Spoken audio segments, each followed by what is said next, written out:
Ketemu lagi sama aku Dokter Eka di podcast kesehatan. Oke, podcast kali ini kita pengen bahas tentang kelainan pada makan. Nah, ada nggak sih di sini teman-teman yang suka makan, abis itu merasa bersalah abis makan? Oke, nah sekarang kita pengen bahas itu.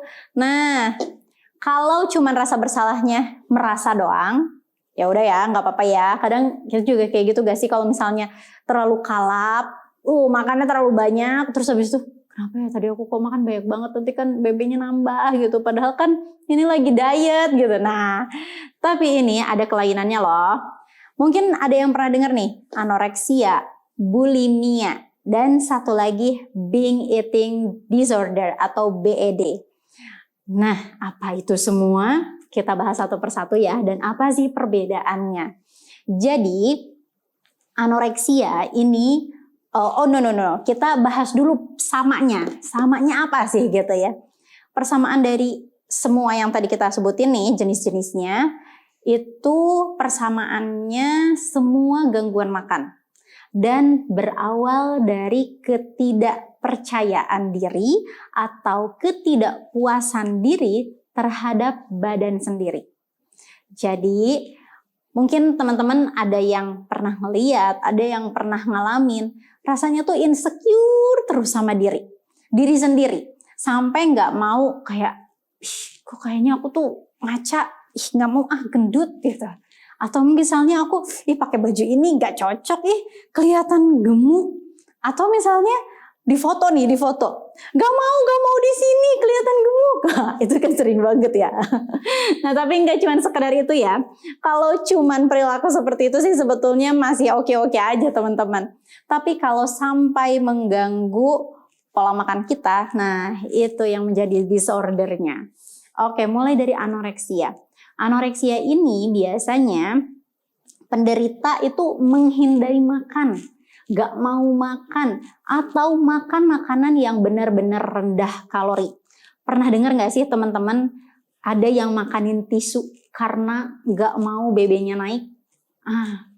Ini bisa jadi ke golongan anoreksia. Karena benar-benar ngehindarin makan, takut kalau makan nanti BB-nya naik.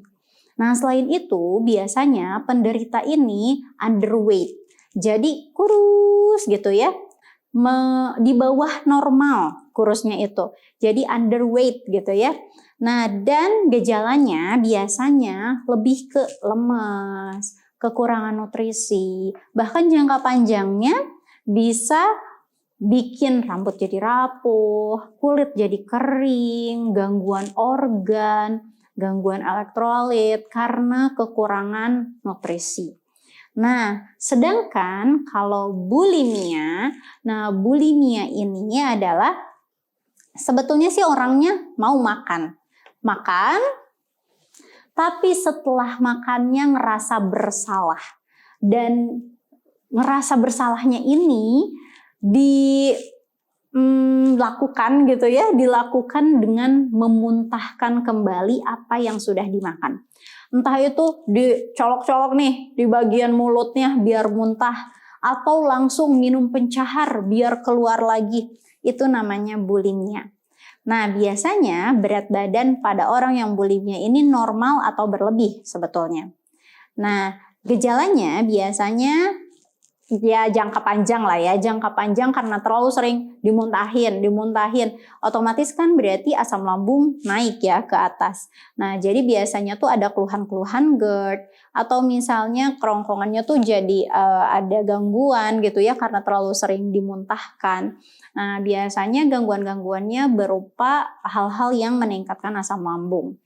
Nah, selain itu satu lagi BED atau binge eating disorder.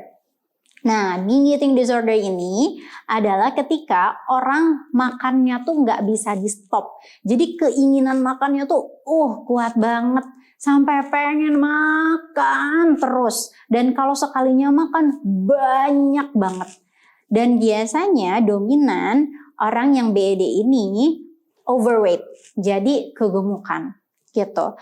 Nah, Dan setelah itu, setelah makan yang banyak itu dan tidak bisa ditahan makanan banyaknya itu, ada rasa bersalah, menyesal, bahkan sampai depresi. Nah, ini BED. Kalau ini berlangsung setiap minggunya 1 kali dalam 3 bulan, ini diagnosisnya adalah BED. Jadi, untuk teman-teman yang mungkin mengetahui ada yang pernah kayak gini, atau memang ada tanda-tanda seperti ini, segera konsultasikan dengan psikiatri ya. Karena dalam jangka panjang ini bisa merusak organ kita. So, jangan sepelekan mungkin terlihat diet, padahal ternyata bukan, ternyata ini adalah sebuah disorder.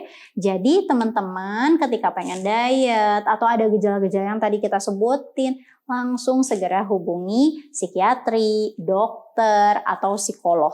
Karena teman-teman harus selalu ingat jangan self-diagnose dan cari pertolongan. Itu yang terpenting. Oke? Nah, jangan lupa juga nih buat teman-teman yang pengen komen atau pengen nanya, boleh ya isi komennya. Jangan lupa juga like, share, and subscribe. Oke? Bye!